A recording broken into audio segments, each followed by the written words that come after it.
सुप्रभात प्यारे बच्चों। हम जो पाठ पढ़ रहे थे, आइए आज उसका सारांश समझते हैं।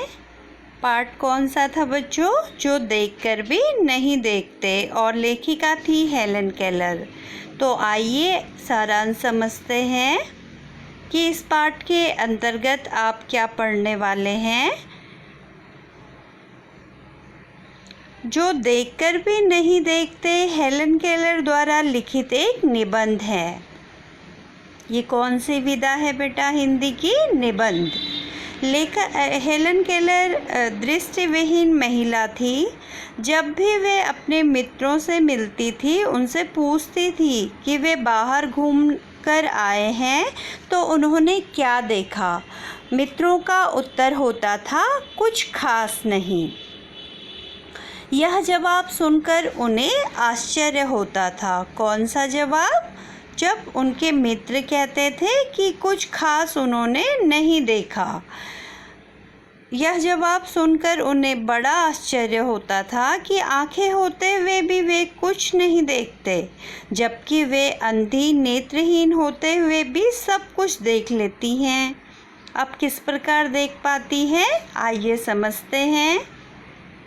लेखिका के अनुसार जंगल में घूमते हुए कुछ भी देखने को ना मिले, ऐसा संभव नहीं है। यानी कि जंगल में भ्रमण के दौरान कुछ न कुछ विशेष चीज़ें हमें देखने के लिए मिलती हैं। आगे लेखिका कहती हैं, वे जब जंगल में घूमने जाती थी तो अपने स्पर्श से आसपास के वातावरण को अनुभव किया करती थी। यानी हर चीज़ को वो अपने स्पर्श से महसूस करती थी और अनुभव किया करती थी। भोजपत्रों के बारे में बताती हैं लेखिका कि जो भोजपत्रों की जो छाल थी वो चिकनी होती है। चीड़ की छाल के बारे में लेखिका बताती हैं कि चीड़ की जो छाल है या होती है, जो चीड़ की छाल वो खुरदरी होती हैं। बसंत में खिली कलियों के बारे में लेखिका बताती हैं कि उनकी पंखुड़ियाँ मखमली थी। तो इस प्रकार हर चीज़ को वह स्पर्श द्वारा महसूस कर रही हैं और स्पर्श करने से उन्हें बहुत प्रसन्नता का अनुभव होता था।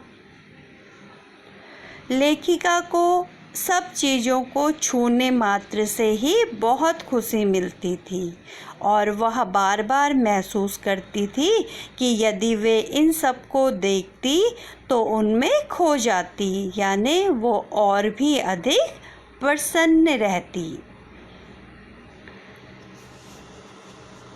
दृष्टि के बारे में लेखिका बोलती हैं, बताती हैं कि ईश्वर से मिली दृष्टि को मानव एक साधारण सी चीज़ समझकर उसका उचित प्रयोग नहीं करता है। लेखिका कहती हैं कि दृष्टि के आशीर्वाद को लोग एक साधारण सी चीज़ समझते हैं, जबकि यह क्या है?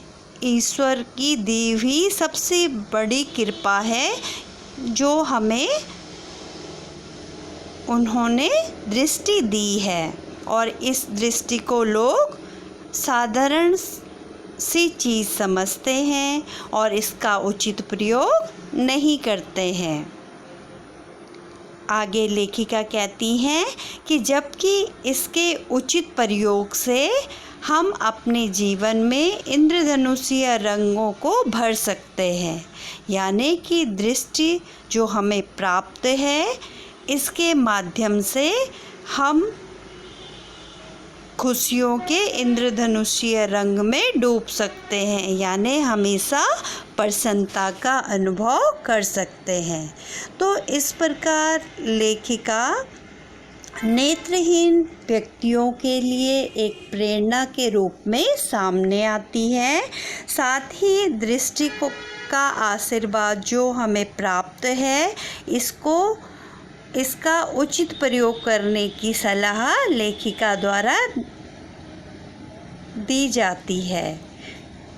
तो इस प्रकार नेत्रहीन व्यक्तियों के लिए हेलन केलर एक प्रेरणा के रूप में सामने आती हैं।